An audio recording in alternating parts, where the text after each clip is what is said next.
when I was a kid, my mom, to supplement our income, since my dad had passed away and she had to, work to supplement our family income, she would often sell stuff either at the farmer's market or the flea market.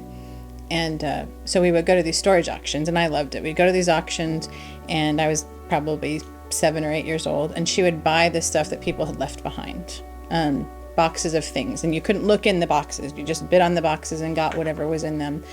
And we would take it home, and I loved digging through it, and you just never knew what you were going to find in those boxes. I just always loved that. And my mom sold those things to get extra money, and that has now for me turned into this sort of weird hobby or ministry that I have, of taking people's things that they don't want anymore, don't need anymore, and sorting through them and then finding a place for them, like an organization or a person that could use them.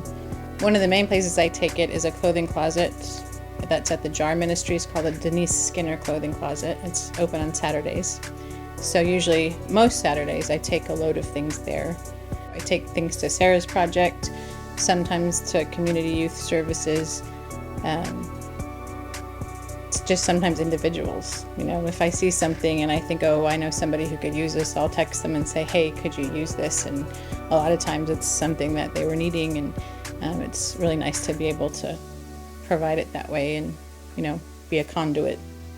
I used to, wonder, like, what should I do for God? What is my ministry? And that has just become just sort of naturally the thing that I do. And people probably kind of think it's weird when I say that, but it's really fulfilling to me because it comes out of who I am and how I grew up and how I'm made.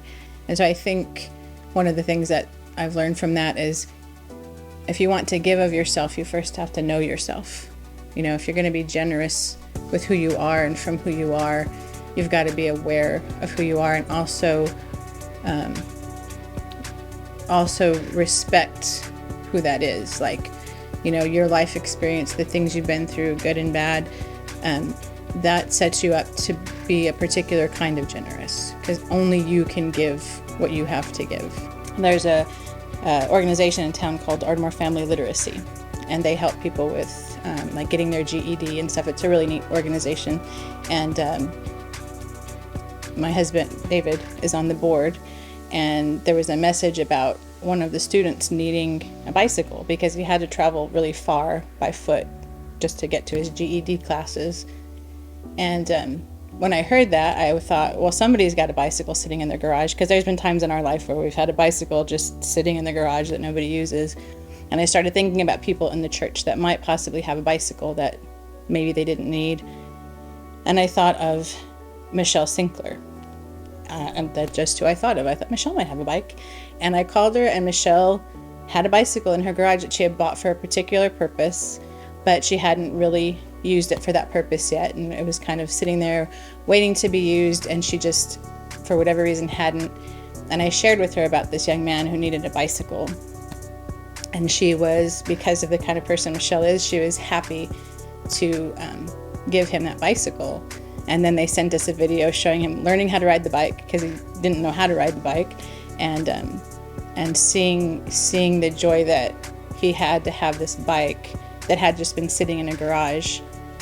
That made me really happy and excited, because we helped somebody get what they needed so they could further their education, so they could be more independent. I know that Michelle was excited to be able to be a part of giving that, to be the one giving that. If you're giving generously because you're paying attention to the world around you, you're also participating in what God is doing, and you get to contribute to it and invest into the kingdom of God in ways that may seem small, but you really don't know how big or small they really are. And so I think there's a lot of joy to be had when we're generous. It's really meaningful to know that stuff that was just kind of in the way in one place, for somebody else it was a necessity or a treasure. So, yeah.